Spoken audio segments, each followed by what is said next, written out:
வீட்டில் கொள்ளுப்பருப்பு மாட்டாவே அந்த அன்றைக்கி சனிக்கிழமைன்னு தோண ஆரம்பிச்சிருங்க. நான் ரெகுலராக இங்கே வந்து வாரம் சனிக்கிழமை ஆட்டிடுவாங்க. நிறைய பேர் ரெசிபி கேட்டிருந்தீங்க, எப்படின்னு பார்த்துடலாமாங்க.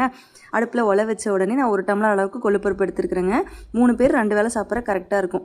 இது கூடயே வந்து கத்திரிக்காயும் தக்காளியும் போட்டு நல்லா கொதிக்க விட்டுருலாங்க. மூடி போட்டு 5 விசில் வரைக்கும் விட்டு எடுத்துட்டிங்கன்னா கொள்ளுப்பருப்பு நல்லா வெந்து வந்துருங்க. சைடில் தாளிப்பு என்னன்னு பார்த்துடலாம். ரொம்ப சிம்பிள் தான். சின்ன வெங்காயம் தாங்க யூஸ் பண்ணணும், அப்போ தான் டேஸ்ட் நல்லாயிருக்கும். இளைச்சவனுக்கு எள்ளு கொளுத்தவனுக்கு கொல்லுன்னு சொல்கிறாங்களுங்க. அது மாதிரி கொள்ளுப்பருப்பு ரெகுலராக எடுத்துகிட்டு வந்தீங்கன்னா நல்லாவே வெயிட் லாஸ் பண்ணுங்க. நம்ம மெட்டபாலிசம் வந்து இது இன்க்ரீஸ் பண்ணுது.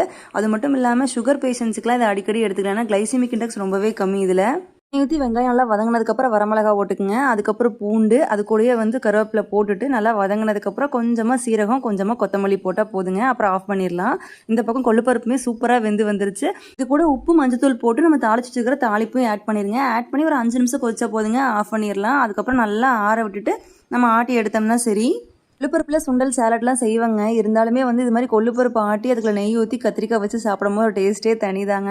கரெக்டாக தாளிச்சு விட்டு இருக்கும்போதே அன்றைக்கி பாப்பா எந்திரிச்சு வந்துட்டான். இந்த வீடியோ பார்த்தீங்கன்னா கிட்டத்தட்ட வின்டர் சீசனில் எடுத்ததுங்க. உங்களுக்கு அம்மா ஸ்கார்ப் கட்டிருக்கும் போது தெரியும்னு நினைக்கிறேன். சம்மரில் தான் போஸ்ட் பண்ணுறேன். மார்னிங் பாப்பா அழுகாமல் எந்திரிக்கிறது வருஷத்தில் ஒரு 2-3 நாளாக தான் இருக்குன்னு நினைக்கிறேன். அந்த அன்றைக்கி கம்முன்னு போட்டு ஆட்டை எந்திரிச்சு வந்தாங்க.